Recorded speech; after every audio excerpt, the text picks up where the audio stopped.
Hello, dear colleagues, dear participants. My name is Dr. Vadim Grishenko, and I'm glad to welcome you on today's seminar. At the beginning, I would like to introduce the establishment which sponsored this event. Our name is Competence Center on Health Technologies. We are located in Estonia, the city named Tartu. We were established in 2010 by University of Tartu and Tartu University Hospital. That's why we have two main areas of activities. One area is scientific research, and the other is lab testing services. Currently, we have 28 active scientists, and they already published more than 400 research papers. We become non-invasive prenatal testing provider since 2018, and in 2020, our tests become reimbursed by Estonian government. Our laboratory works according to European standards as ICO and CE-IVD. We have such certifications, and CE-IVD means that our tests are certified in European Union as in vitro diagnostic devices. Now I would like to introduce our today's main speaker and a little bit myself. Please change the slide. So, our today's main speaker is Associate Professor Karl Kruchkov. He made his PhD study in molecular diagnostics at University of Tartu at 2010. Then he was working during the next 6 years as postdoctoral fellow at Karolinska Institute and at University of Helsinki. And then, in 2018, he created and patented his own non-invasive prenatal testing tool and protocol, and becomes the head of service lab of our establishment. All procedures that are connected with our services are made under his control and under his supervision, and all testing reports that we provide to our clients or to our patients first are checked by him and came out of our establishment only after his approval and signing. My name is Vadim Grishenko. I have medical education. I graduated from Kharkiv National Medical Institute at Ukraine, at Kharkiv. And I was working from 2018 to 2022 as an embryologist at Grishenko IVF Clinic. And from 2022, I become a member of a team of Competence Center of Health Technologies, and I'm working as field application scientist and client support manager. I'm able to speak English, Russian, or Ukrainian language. If for you it would be easier to ask any questions or to get any explanations in Russian, you could write these questions down and I will answer them or translate to Karl and then translate his answer to you. Now it's all from my side. I would like to transfer the words to Professor Karl Kruchkov. Thank you very much, Vadim. There were nice words. And okay, let's start the presentation today. I promise you to present the nature of NIPT, and especially in this slide, what you need in the practice.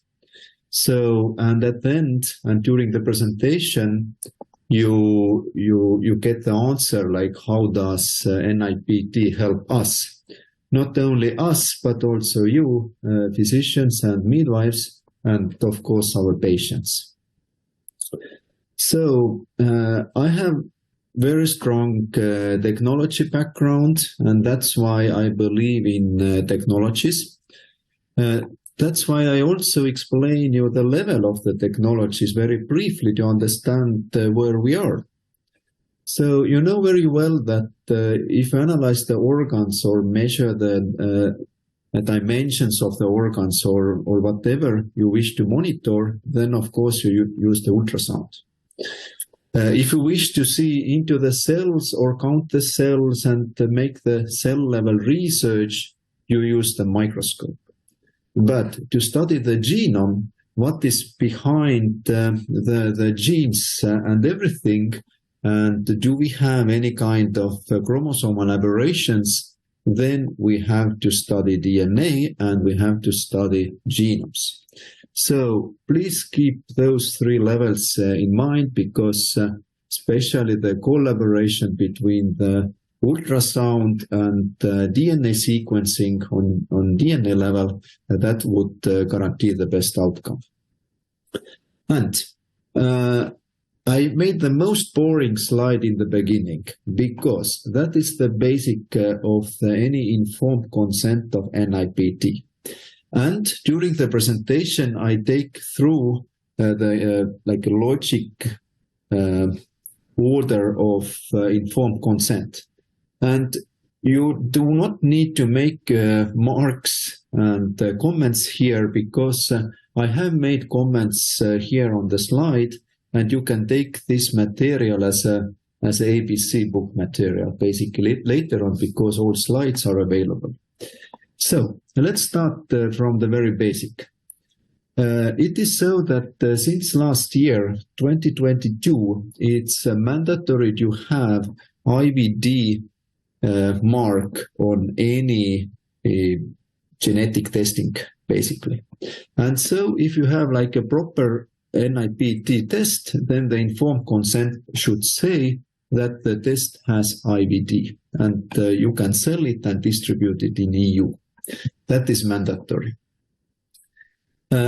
We always repeat that NIPT is a screening test, and that is also fit into the first sentence already. Although we know and we demonstrate here that it is extremely powerful test, but it is not the diagnostic test. We all know that, but we also have to keep that in eye when we communicate with patients. For the NIPT, we need mother blood sample up to 10 milliliter. It means 1 tube, and that is enough normally.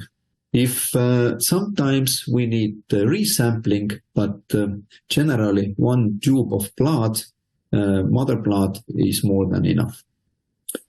And the method generally is validated since the week 10th of pregnancy. Why not before? Because there is a common understanding that during the previous weeks of pregnancy, there is still the active biological selection. So, and there is no point or no need of very early trisomy detection or whatever genomic chromosomal disease risk assessment, because the biology itself, it makes the most efficient selection during the first 10 weeks. That's why. And also there is a historical reason, because majority of the validations are done since that time, beginning of 10 week and later. And this 10 week, just one remark, it should be confirmed by ultrasound, basically by you. And now comes a very important point, and it is the green here. Every NIPT has the main topic. What does it study? It means technically as the how to say, the main goal. What the test studies. The main goal here are 5 chromosomal aberrations, like Down syndrome, DiGeorge, Edwards, Turner, and Patau. It means they are always reported as a low or high risk at the end. And that is like the intended use in English, we say so. And yes, all those 5 are listed here. And of course, if patient is curious, of course, the family wish to know the sex of the fetus. So, but the sex of the fetus, it doesn't mean always that they get the boy or girl. I present one study here this is our case report published some years ago. And we detected boy on week 10th by NIPT. It was clearly boy. And later on, we also confirmed that it was boy. But during the ultrasound didn't notice any penis. Like even on week 20, they didn't find penis. So it came out that when they performed amniocentesis as a diagnostic, they also confirmed as a boy fetus. But it wasn't true because the mistake happened in the SRI gene, which is the sex-determining gene. And if there is a mistake in the gene, yes, there is a presence of Y chromosome. We do the NIPT or even amniocentesis. We see the chromosomal sex, and that is boy. But finally they get the girl. So that happens, and that happened during the IVF pregnancy. That is like a good example why sometimes there is no 100% concordance between NIPT, amniocentesis, and the outcome. Okay. So quality parameters about the main goals about the five chromosomal diseases. So every case, the informed consent should present the sensitivity. And what does it mean? The sensitivity means that how many true positive cases the test can detect. And it should be highlighted for all intended use chromosomal diseases. Like in our case, for example, this is actually 100% because during the validation and during the screening over 5 years, we haven't missed any such cases. It means the sensitivity itself is extremely high. There is basically no chance to miss trisomy 21, 18, 13, Turner syndrome, or DiGeorge microdeletion. Specificity should also be noted here, and specificity means that the NIPT can generate the false positive result. It means NIPT gives high risk, but there is no high risk confirmed by amniocentesis. And based on that number, there is a calculation, and if the false positive exists, then the number is lower than 100%. And that should be also highlighted for all 5 intended use chromosomal diseases. So, and the reason, there are actually multiple reasons why NIPT is a screening, not a diagnostic test. The screening there is a biological reason, because on the day 4, it's very early after fertilization. On day 4 and day 5, there is like a early development. Those will come the placenta cells, and the inner cell mass forms the fetus at the end. And that cell development, that is ultra fast. And there is like also ultra fast DNA replication, because every cell division needs a new copy of genomic DNA. There is a really fast replication of DNA, the copying of DNA, but nobody check the mistakes there. So that is the big thing, because they divide and they make the organs here, but there is no basically correction during this process. And everything what comes out will be fixed or not fixed later on during the weeks. And that is why there are like 3 main scenarios what comes out.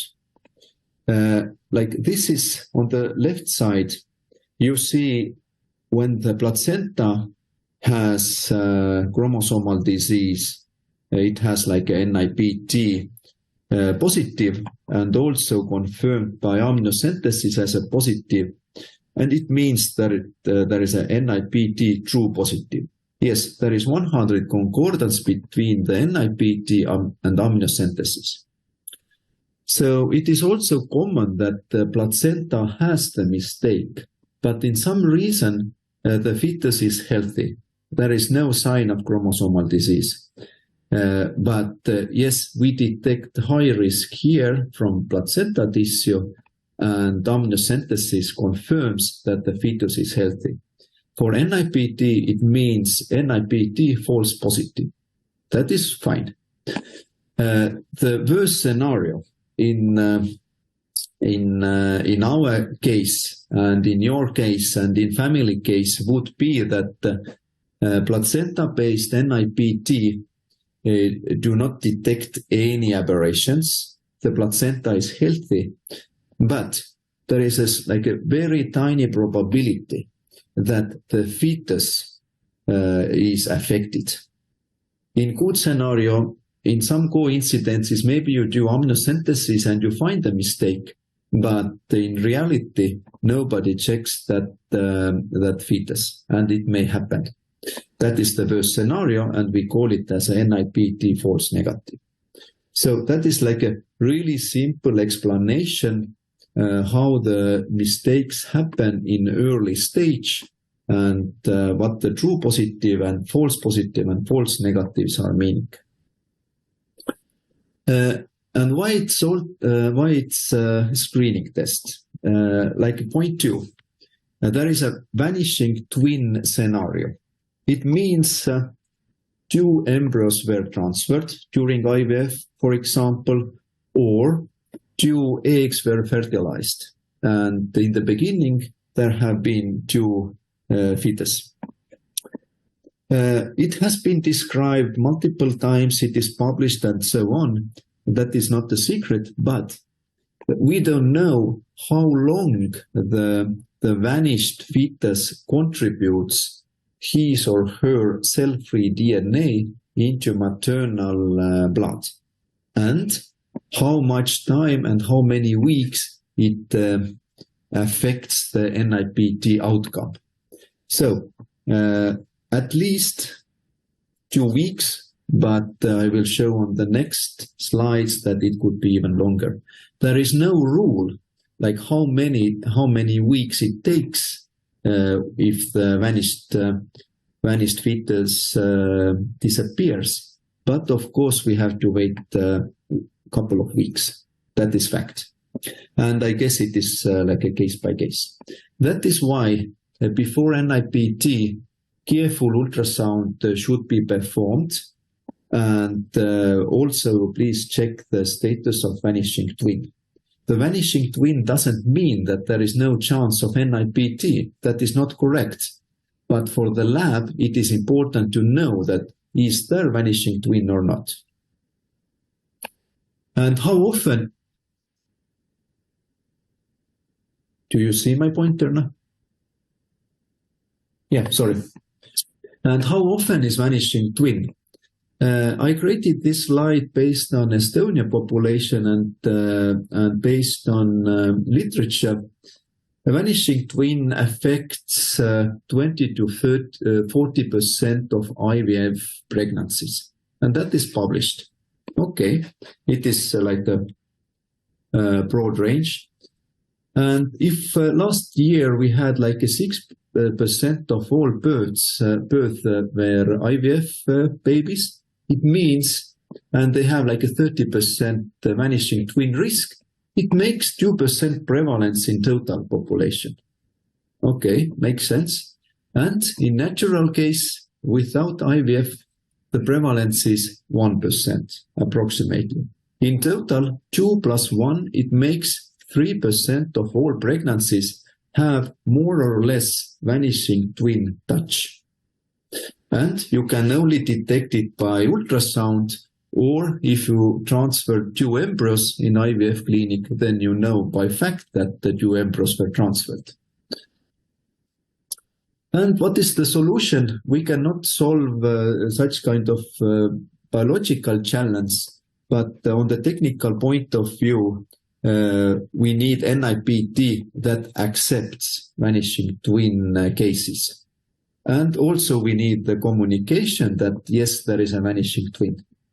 Or we guess we see vanishing twin. It helps. We also have analyzed a couple of vanishing twin cases, and I demonstrate the cases here case by case. But before we are going to the demonstration, I show you this funny plot here, because yes, it seems like a black line here, but it's really meaningful. You will see, and at the presentation, you are able to read such graphs fluently. So that is the picture of the full genome of the fetus. You see chromosome 1, 2, 3, and so on, till the chromosome X. Chromosome 22 is here. If the line is black, as here, it means that there is a normal number of chromosomes. No extra, no missing parts. Case 1, let's explain it. The vanishing twin was first detected pretty early, at the 6th week of pregnancy, and they performed NIPT at week 10th. Okay. They were also reported that there was vanishing twin. We knew that. On this picture, and based on the deeper analysis, of course, we didn't see any risks for chromosomal diseases. And we reported that low risks of all studied chromosomal diseases. And if we know that there is a vanishing twin case, we have a rule that we do not report the sex.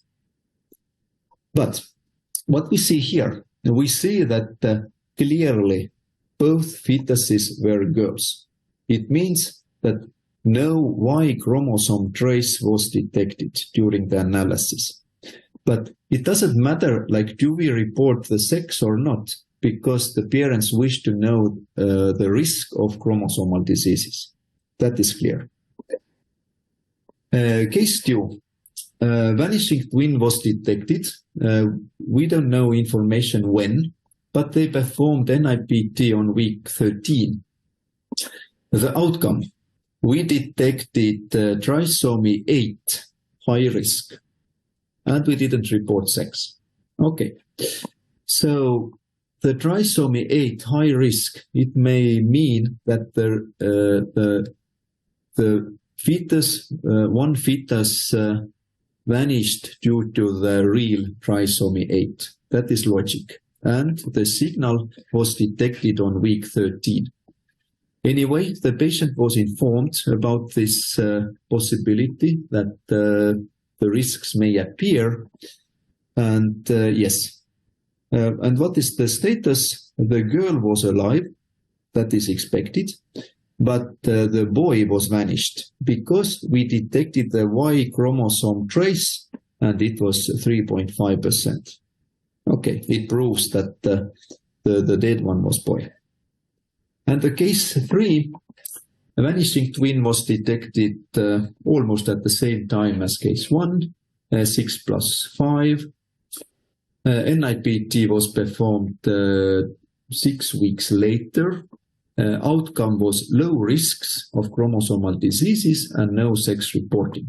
But it was clear that the boy was alive and there was no information about the vanished fetus sex, because maybe it was boy, maybe girl. No information, no data. And yep, which chromosomes are most affected by vanishing twin?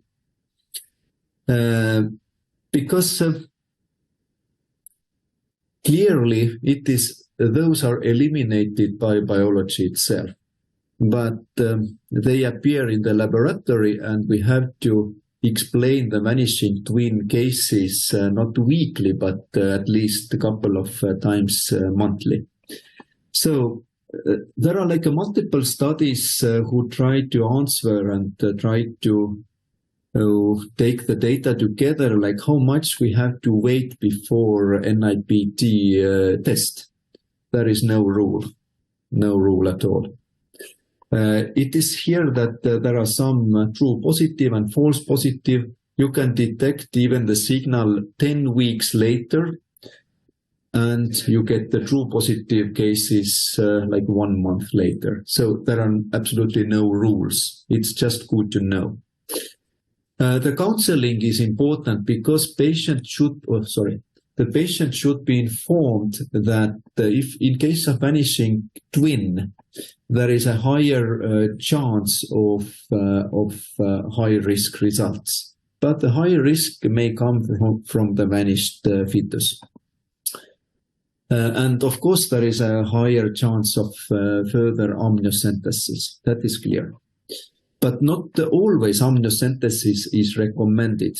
Most oftenly, new blood sample is recommended, and the deeper ultrasound is recommended, especially in case of trisomy 13 and 18.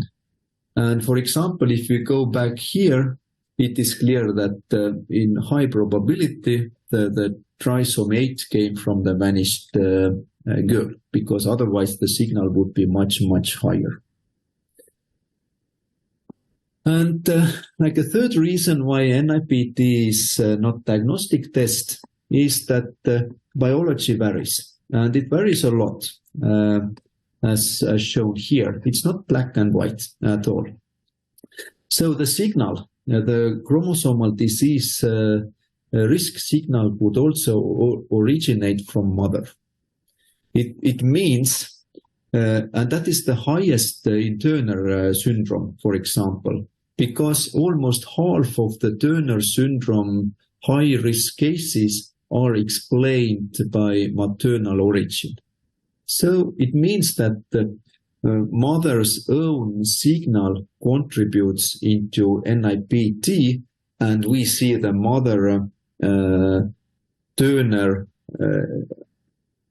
status, and that there is nothing related with fetus. And that's why the NIPT is still screening, not diagnostic. You always have to confirm the result by amniocentesis.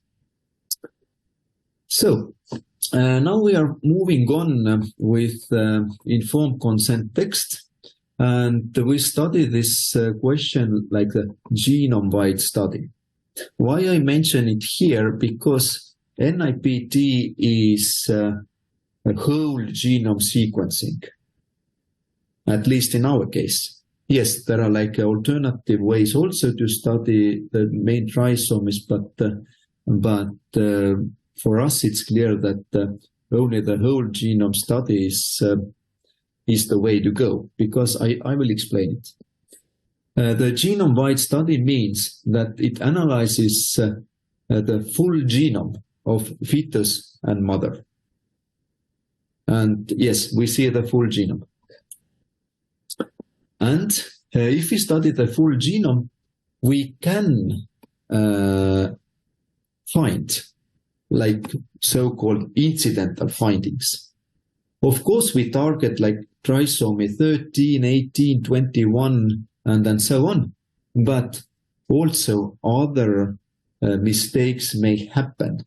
And if you choose genome-wide sequencing, like the full genome analysis, then you are able to see all aberrations, all trisomies or monosomies, and all clinically significant microdeletions. It is important to note and also to know that incidental findings in the NIPT, they are not clinically validated. It is true that the 5 chromosomal diseases which I highlighted in the beginning, those are clinically validated, and we can say the specificity and sensitivity. But incidental findings are not clinically validated. Maybe in some day, but maybe not. There is even no need of that. And incidental finding here, that is an important point. It doesn't mean that we show the incidental findings on the report every time if we see the low risk. No, we report incidental findings only if the high risk is detected. So you can count the chromosomes, all possible trisomies, monosomies, all possible microdeletions, and so on, and you get almost 70 conditions to screen. But not all are reported on the report.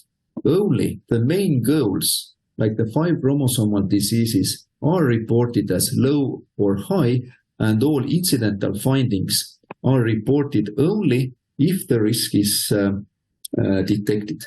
It means if there is no reporting about incidental finding, by default it means low risk. Okay. And the genome-wide study, it means all non-sex chromosomes. Chromosome number 1 to 22, we call those as autosomes. Those are included.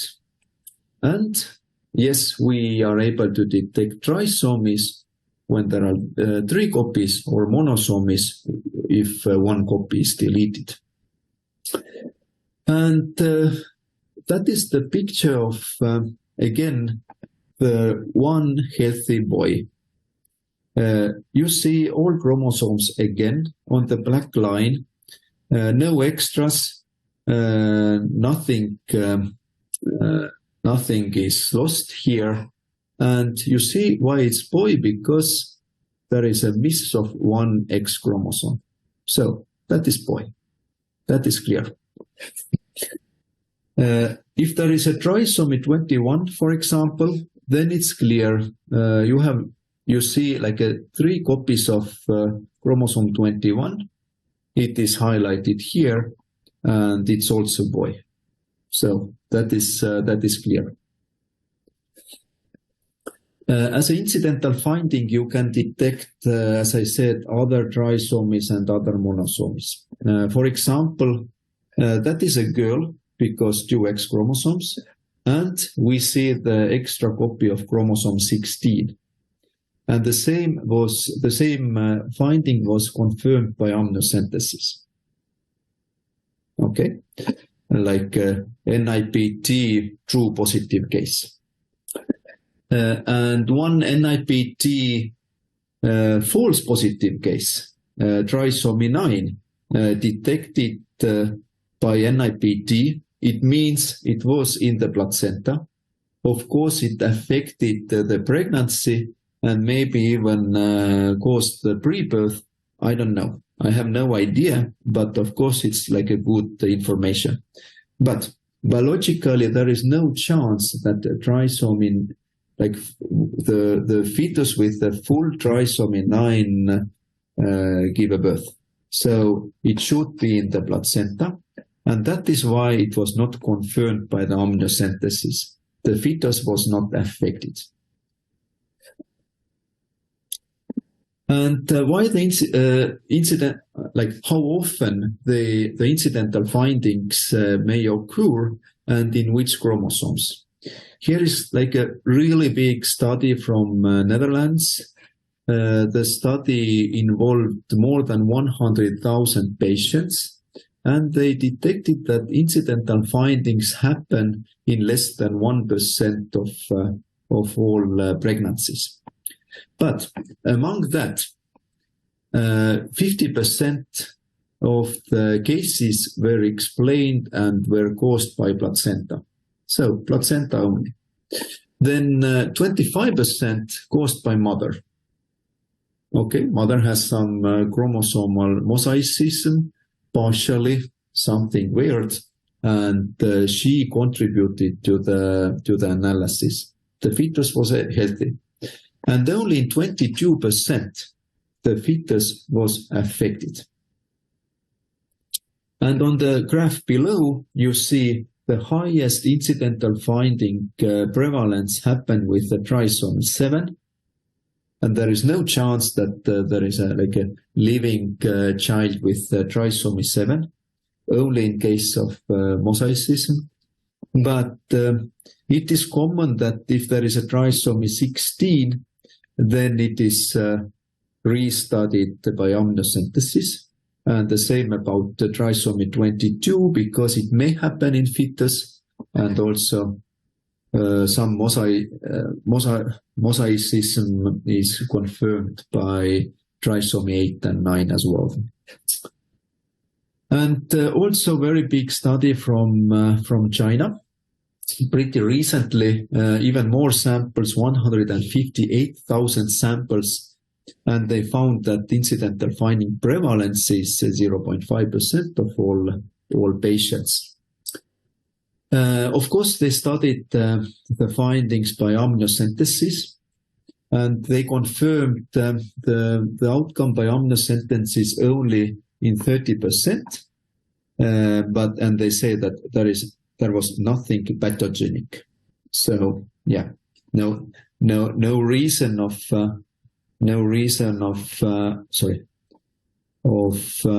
high risks. And they said that the clinical significance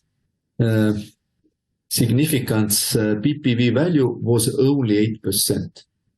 And yeah, they didn't, as a conclusion, I would say, is that if there is an incidental finding, then ultrasound is enough for follow-up monitoring, and there is no reason to send the patient to the amniocentesis. So that was the outcome. But again, you see the chromosome 7 as the most common one. And let's move on with genome-wide study part, because that is important. If you study whole genome, you can study also not only the trisomies and monosomies, but also you can study like a clinically significant regions, as we call microdeletions or microduplications. It means we have selected the clinically significant regions. There is no point, and it is like a pretty unethics to report any variabilities, because we all have like our own variabilities, and it would be unethical to report everything.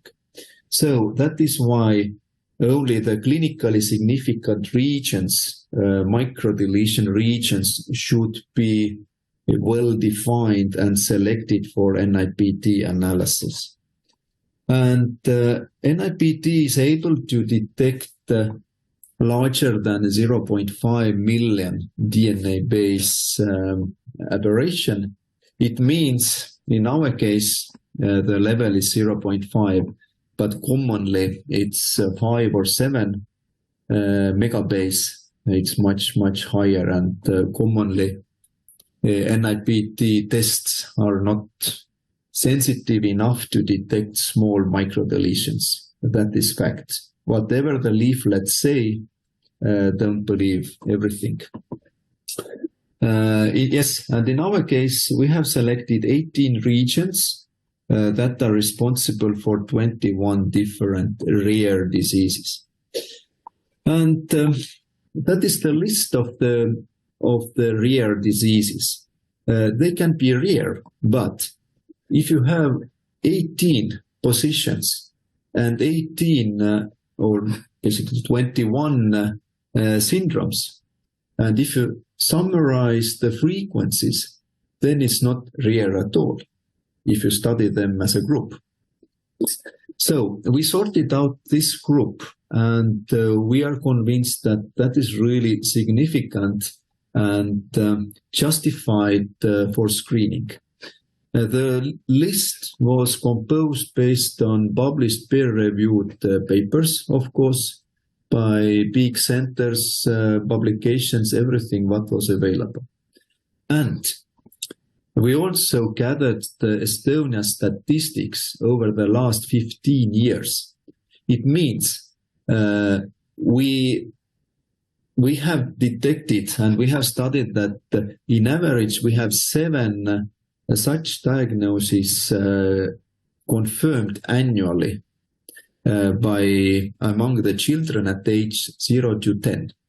It means every year we miss in Estonian population where we have 12,000 births like last year. Every year we miss more than 10 cases, and at least 7 reach to the live birth.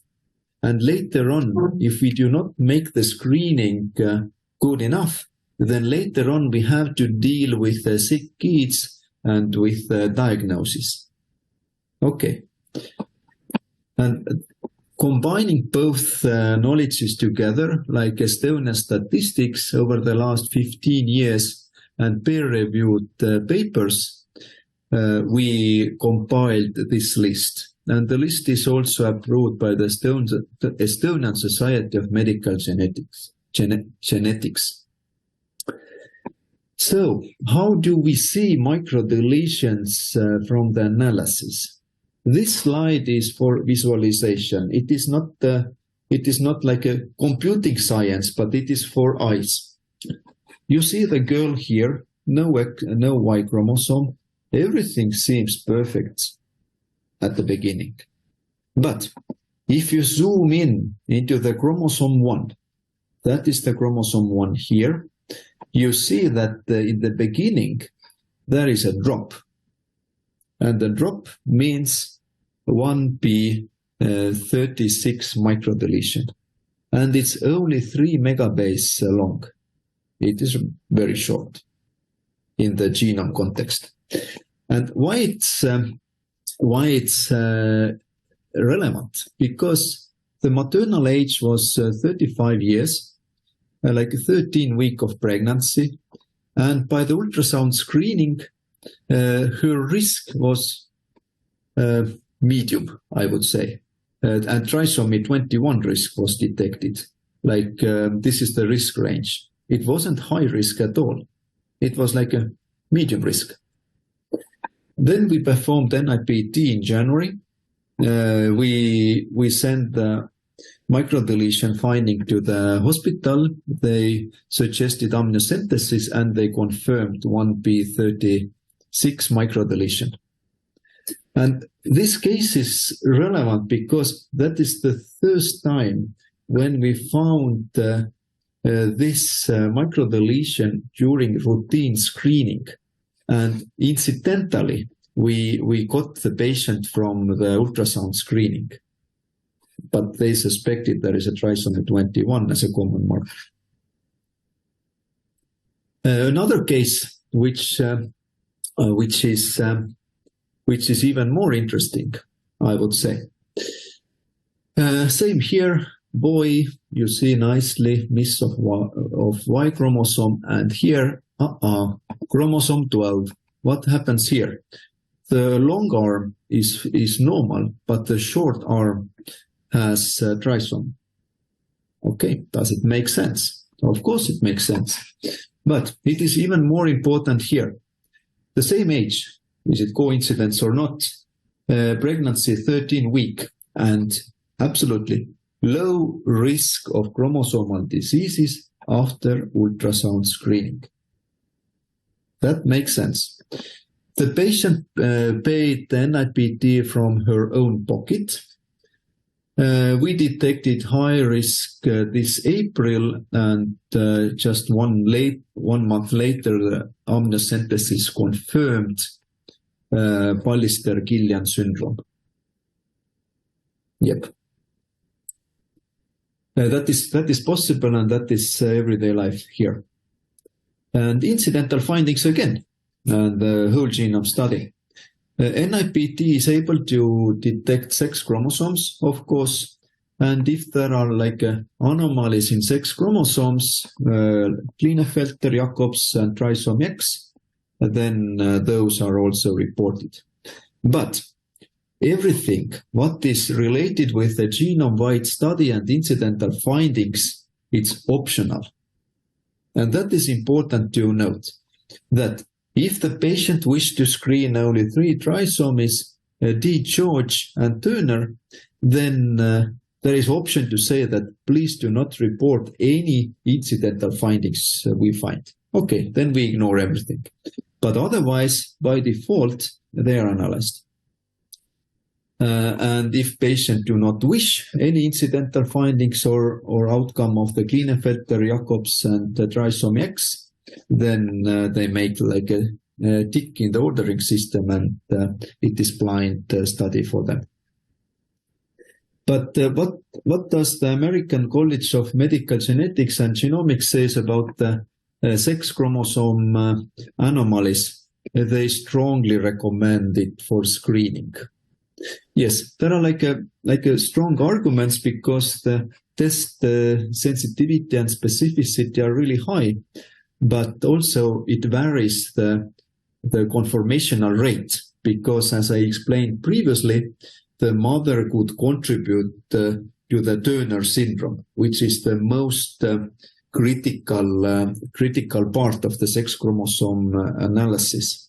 And the signal comes from mother lymphocytes, and due to like in elevated age, the mother lymphocytes basically they kick out one X chromosome, and that's why they operate with one X chromosome only, and that's why we see X0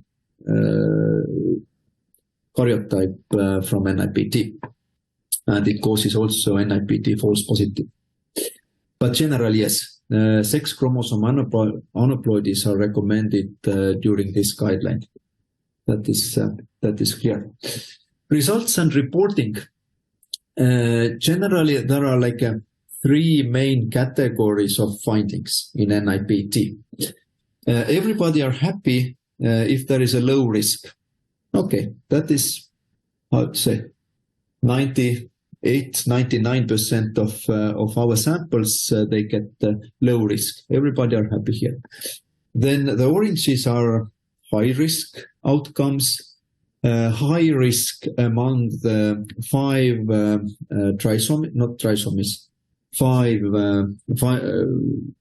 chromosomal diseases, trisomy 21, 13, 18, Turner, and DiGeorge.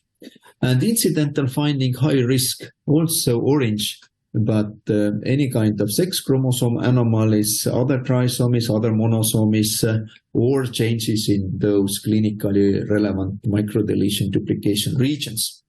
And sometimes there is also a report that unable to determine, and I will explain what happens then. The results, general. In Estonia, based on Estonia practice, the low-risk results are going to the electronic health system automatically, and the patient can see the low-risk results. If we find the high-risk sample, and then we first inform clinician or midwife, and then the results are hidden 10 days for patients. So the doctor contacts patient first, and we have to be sure that the doctor gets the information from us, and he or she has contact with the patient, and then it appears into the system. And that is a critical part here. No later than 10 working days here, it means in average the reporting time is less than 4 working days. But sometimes we have to analyze the same sample twice in lab in some technical reasons, and that's why it may take up to 10 working days. So there is no promise of 5, that is average, but the promise is here no later than 10 days. Okay. And if there is a need of subsequent analysis, like extra ultrasound or amniocentesis, then of course it should be explained by the medical professional. And that is clear, and that is always stated in this informed consent. So, some words about pre- and post-counseling guideline, and what is the greatest guideline. We can find really good guidelines from Netherlands, because in Belgium and in Holland, NIPT is provided for everybody. The pre-testing counseling, it takes 30 minutes. 30 minutes. In Estonia, the whole appointment is 20 minutes. But the counseling officially takes there 30 minutes. And in Netherlands, the midwives do the counseling, the pre-counseling. Then there are two options for patients to study the most common 3 trisomies or whole genome study, like all incidental findings and everything. Almost 80% of patients, they choose the extended panel because it provides more and has the same cost and no cost for patients, basically. The low risks, it goes automatically to the system. A high risk of trisomy 13, 18, and 21, then the gynecologist explains the follow-up studies, basically makes the counseling. And if other cases appear, then professional geneticist provides the counseling. And the results and reporting, I highlighted here the same 3 categories. Low risk, sorry. It's clear that no risk of trisomies, and the pregnancy is considered as normal. And the high risk, the same as I said, should be counseled by doctor or medical geneticist. And of course, we recommend only amniocentesis. There is no point at all to study the patient again by chorion biopsy, because in case of chorion, you study exactly the same tissue as NIPT studies. And that is important to note. And because it just confirms NIPT finding, because it's there. The incidental finding, the same. And of course, ultrasound is added here, because not every time amniocentesis is recommended. And unable to determine means that it happens very rarely, but still. And it means that the results are in some reason unreliable. And we offer a free test, we explain the reason, and so on. And on the next slide, I show you when it may happen. What does it mean, unable to determine, and what does it mean? The need of new blood sample is lower than 0.5%. And that is caused by, in majority cases, unclear results. It means it can be technical variability or biological mosaicism. And that is important to know. And we do not wish to report if we are not sure. Because it would be pity to send somebody to the amniocentesis if there is a technical variability in some reason. Of course, we ask new sample, and that is included. Sometimes we see high standard variation. This picture demonstrates the high standard variation. It's really up and down. It's not normal. It deviates, and that means like a high standard deviation. In some cases, we need resampling due to the vanishing twin, and only in some cases due to the BMI. Generally, BMI or elevated maternal body mass, it doesn't affect NIPT outcome anymore. And yes, the case 4 showed here, we got such picture. It was clearly high standard deviation. We analyzed it twice due to the procedure. We see the same outcome. It didn't help at all. And we said that NIPT is not able to analyze this patient. Sorry, basically. Then amniocentesis was done. The boy was conferred by amniocentesis, and they claimed that there was a normal pregnancy.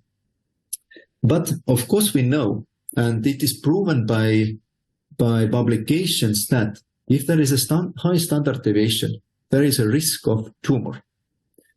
The counseling is very tricky because you cannot do anything, basically, if there is a tumor.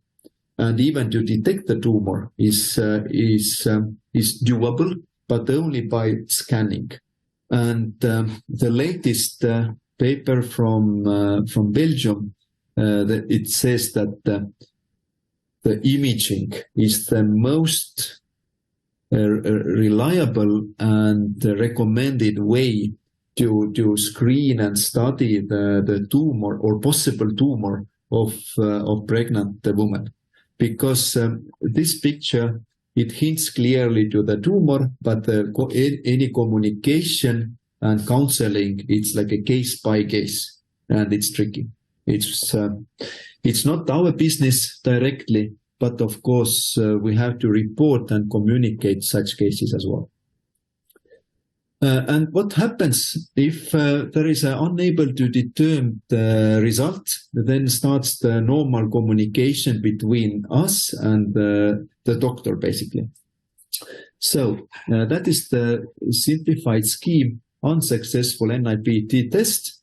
Then we make call to the doctor and ask, what is the situation of vanishing twin? That is the first question, because if there is some extra DNA, it may affect the NIPT outcome. That is the first question. And it is one of the main questions there. And then we have also like 7 other questions. All are listed here. We ask the questions, the doctor thinks a bit and then replies. And of course, we ask about like bad habits, like drinking or smoking. It's normal. And we also keep body mass in eye. Then, if we have gathered this information, then the lab makes decision. Is the new blood sample justified in upper scenario or not justified?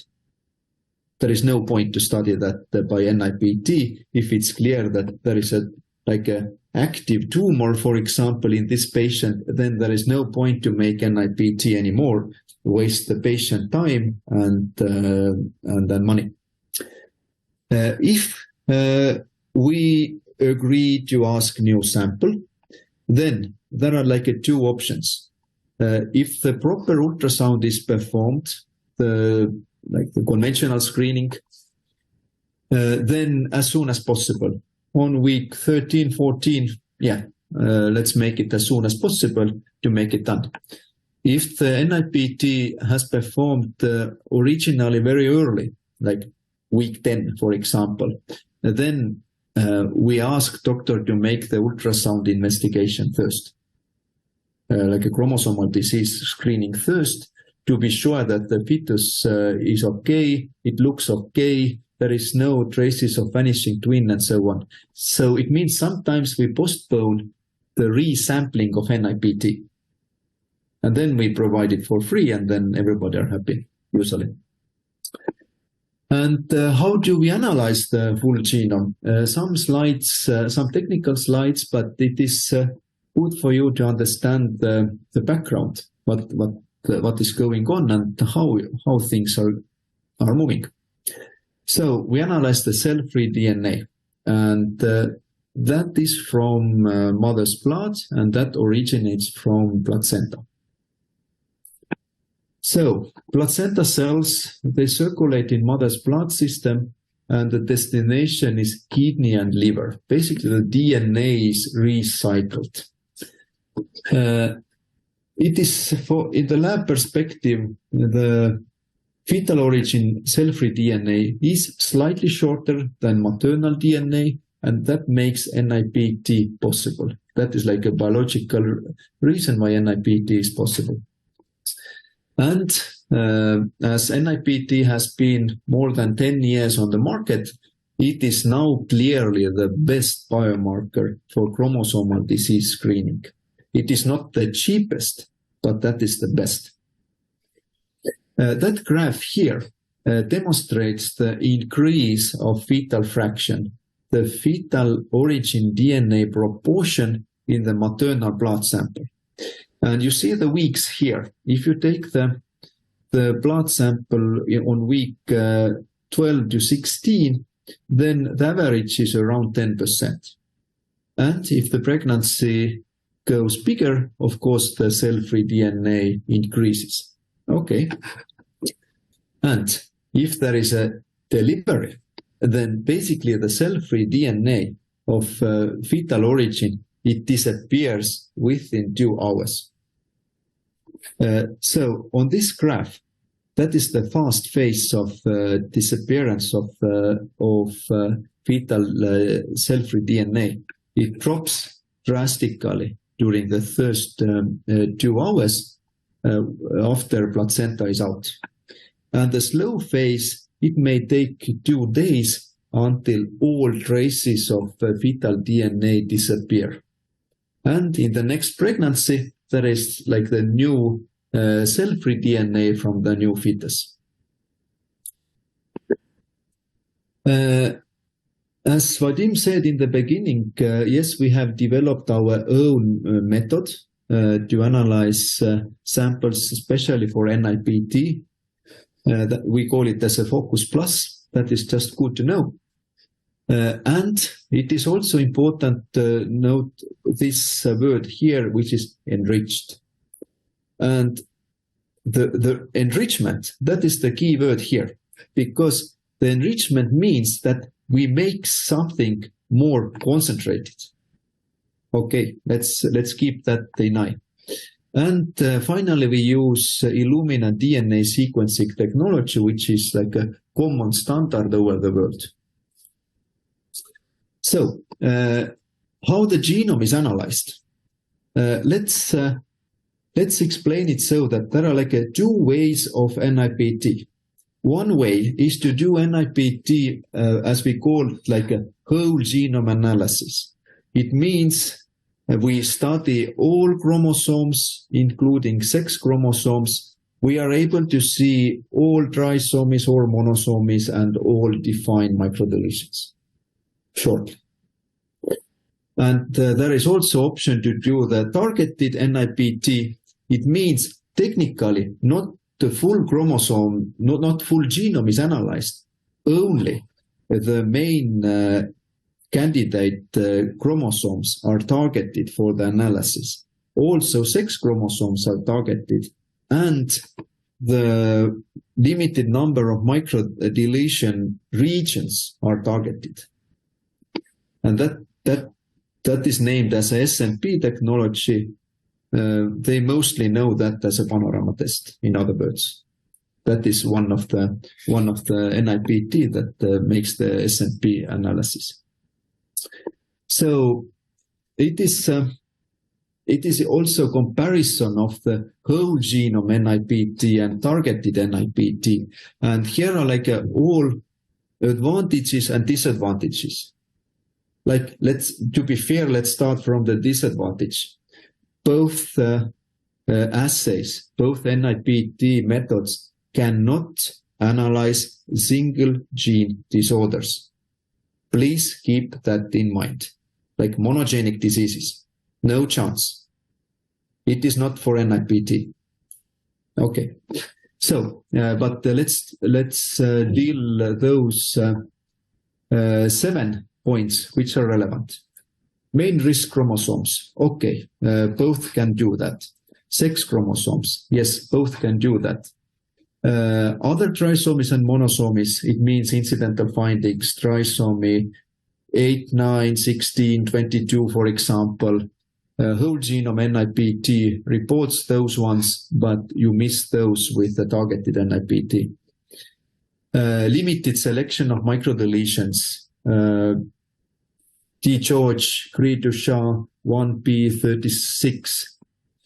Yes, limited number is here. But if you wish to extend your list, you see that you have like 20 candidates, regions, and you really wish to screen those to avoid like sick kids in the future, then it is not possible with the extended NIPT. Then you have to do that by the whole genome NIPT. Also, de novo microdeletions and duplications. What does it mean? it is not previously defined, the region, but it happens once. It's really, really rare. It's maybe 1 in 100 or 200,000, but the outcome is sick kid anyway. It's possible by the whole genome NIPT. It is tricky because you have to analyze the genes specifically, like are there like genes damaged into this region. But once that is done, you can screen those fetuses as well.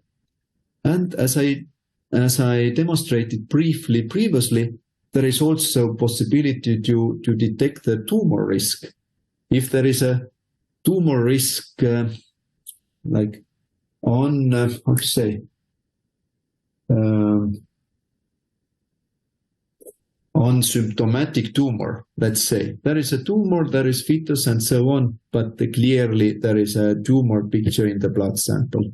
Rare cases, but still, there is no point to grow the tumor to the phase 4 and then detect. It's always better to deal with the tumor at early stage.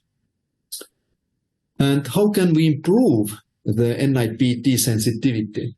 It's not the challenge nowadays to study trisomy 21, 18, and 13. It is too basic by NIPT because NIPT can do much, much more than only 3 trisomies, because that is like a fantastic tool to analyze full genome. And that is also a question what to report and what to report if you find too much. But okay, that is another question. But yes, how to improve NIPT sensitivity? So the question rises when NIPT wish to analyze microdeletions, because microdeletion is much, much, much smaller than full trisomy. Because if you have full trisomy, like the one chromosome is in 3 copies, every NIPT detects trisomy 21, basically. But not every NIPT can detect microdeletion, which is 1 million DNA base pair long. So there is a technical challenge, how to improve NIPT sensitivity. That's why we use the enrichment. And what does the enrichment mean? It means we concentrate something, and we concentrate fetal origin DNA in the analysis. That is the common view of any other NIPT. You can guess who or what is on the picture. Because this picture is made without enrichment. But if you make the enrichment, it's like a zoom in, and the zoom in is the same as enrichment. And here is my wife with my son. And if you go like a 3.6 times closer, then you really see. And you need this zoom in case of microdeletions. It's important there. And the enrichment means that we increase the fetal origin DNA level in average 3.6 times. And that makes sense. The same comparison is shown here. The same samples are analyzed here. The study group was here with a regular NIPT, then the average fetal fraction was 8%. If we made the fetal fraction enrichment, then we detected the average 26% in this group. Here on this bigger graph, we selected the 50, not 50, maybe less, almost 50 samples who failed previously due to the high BMI. So the elevated weight of the patient ruined basically the NIPT outcome, and it was impossible to report. You see the gray bars here. This is the fetal fraction from the regular NIPT without enrichment. If we do the enrichment, you see the orange bar next to the gray one, which really bumps up. And I guess that is the most extreme case here, the BMI was, if I don't lie, then 40 plus. And if you take blood from this BMI 40 plus patient, there is only her own cell-free DNA, because fetus is still there and it contributes to the blood system, but it's so tiny. Because the maternal cell-free DNA dominates, and it dominates so highly.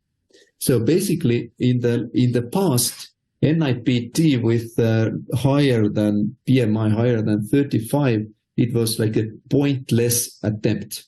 Nowadays, we don't care about the maternal BMI anymore.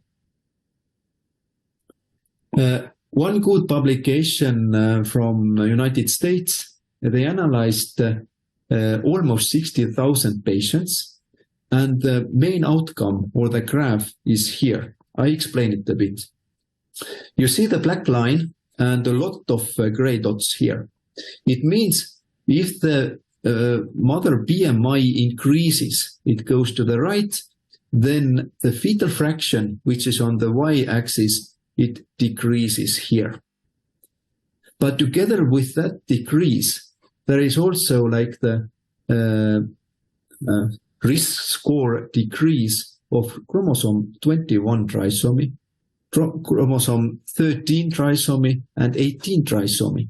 And all those risk scores also drop. So it means with the high BMI patients that they can have trisomy 21, but we do not report it because we don't see it. That is like a false negative. Nobody wished to be here. Okay, you can read that article. It's available. On the same graph, I put, I guess, first 1,000 boys. The fetal fraction was quantified based on Y chromosome, so it is like a really reliable. And you see here that without fetal fraction enrichment, without like a proper technology, most of the patients are here. If you do the enrichment, then the average fetal fraction is here, 20 plus. And of course, there is a drop related with the BMI, but it never dropped close to zero. Okay? And in the bottom line, you see some cases, they are under the threshold, and we can always explain the cases, and those cases need extra attention. Like, for example, one case was explained by the triploidy, then vanishing twins, and then in one case, high BMI. And the low cases, they always need extra attention because there should be some biological explanation. And here is the same, but I put two graphs together, like the regular NIPT working area and the enriched working area. So that makes sense. One surprising knowledge to you is about fetal fraction. And my main message here is that please do not take fetal fraction numbers seriously. Because there is a really nice paper published recently, and they analyzed the same sample over tens of NIPT laboratories and over like multiple years. Let's focus on this graph.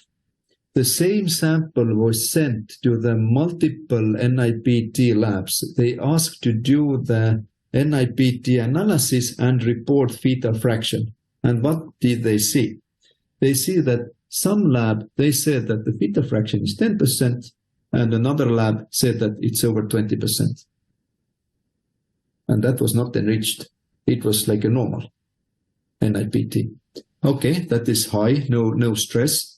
But if you move here, you can see that, okay, there is even close to 4% fetal fraction. Maybe we should do the reanalysis. No, because don't believe the numbers here. As they claim in the article, basically, none of NIPT lab report fetal fraction correctly. So take that seriously. But fetal fraction makes sense in the laboratory perspective.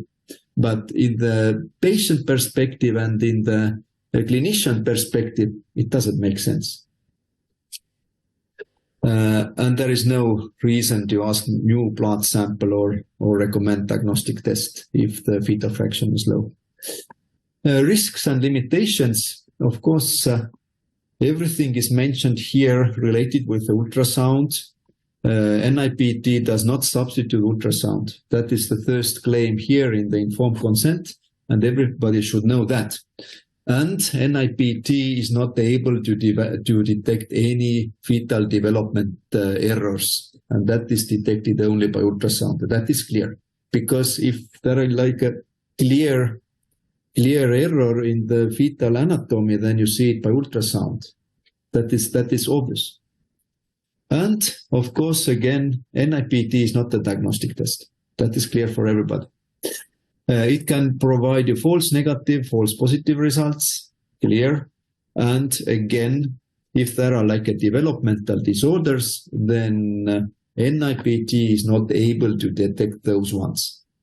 As a conclusion, NIPT is an extremely good test for chromosomal risk assessment as a screening test.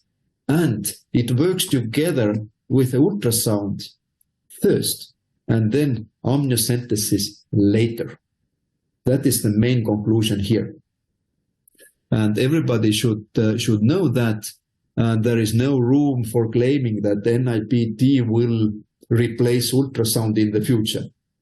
No, we also wish to get the sonographist feedback and communicate with the doctor and so on. So that should be clear. Now I ended the research part, because now we are entering to the commercial section, because further on I mentioned also the brand of the NIPT and so on. But what is behind the brand of NIPT? There is behind the research, extensive research, the knowledge, the experience, and so on. And I, as a researcher, deeply being involved in NIPT almost 10 years, I can provide you the background, what I did, and now what is the outcome of this research. And that is also important to know. That is Vadim also introduced you briefly, just some details here, because that is the map of Estonia. All our partners are listed here.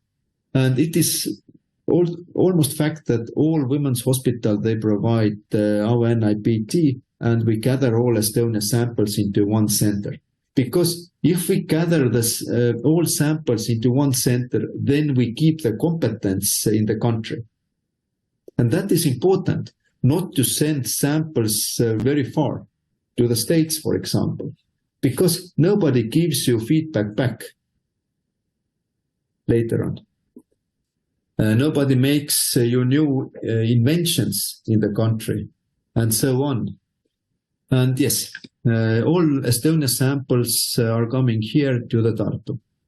Estonia government decided to start NIPT reimbursement in 2020.